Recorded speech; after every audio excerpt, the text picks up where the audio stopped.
Kalau saya secara pribadi tidak melihat itu sebagai tanda-tanda kiamat. Ya. Sebenarnya Arab Saudi tidak melarang. Ya. Tapi ada antisipasi. Ya. Apakah betul di Ka'bah tidak ada orang yang tawaf? Kalau di Ka'bah sendiri memang tidak kelihatan ada orang yang tawaf, paling 1, 2 orang, 3. Tapi di luar itu banyak. Yang diisolasi itu adalah yang dekat Ka'bah itu yang tidak merapat di situ. Buktinya ada orang masjid kan? Siapa yang masjid di situ? Itu jamaah. Jamaah yang masjid. Ya. Jadi tetap ada yang tawaf. Cuman tentu kalau dari sisi jumlah itu sangat jauh beda dengan yang selama ini. Ya, gitu. Tetap ada yang tawaf. Dan Arab Saudi itu sebenarnya bukan melarang, tapi itu satu bentuk kebijakan. Ini demi maslahat. Ya, kalau saya melihat dari sisi itu, maslahat. Ya, apa maslahatnya? Ya, karena jangan sampai itu tadi.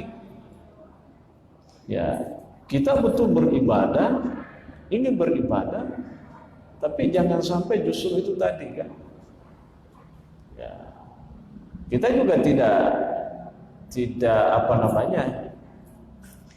Tetap kita yakin bahwa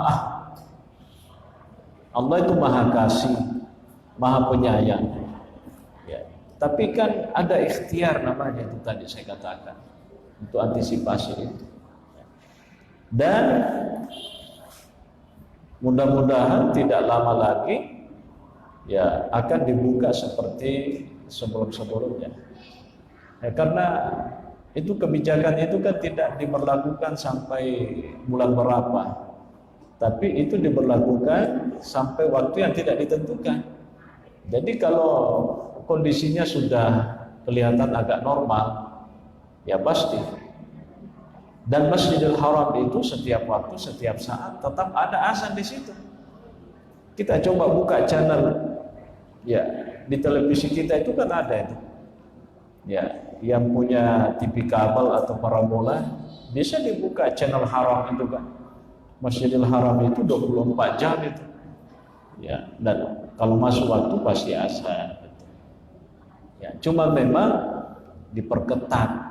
Itulah bentuk kebijakan antisipasi. Dan insya Allah ya itu bukan tanda-tanda kiamat.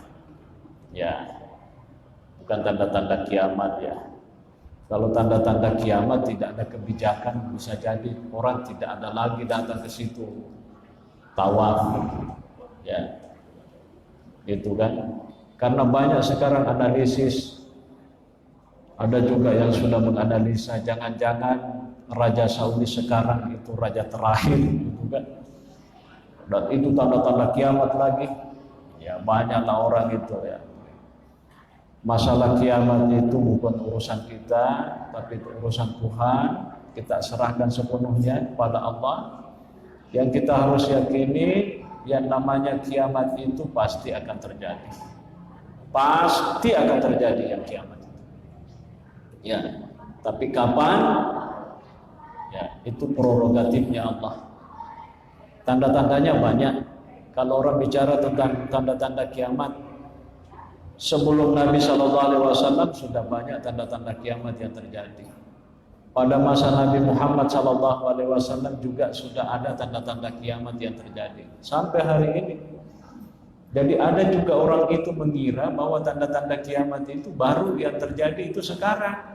Pada masa Nabi itu sudah terjadi tanda-tanda kiamat, Bapak Ibu sekalian. Ya.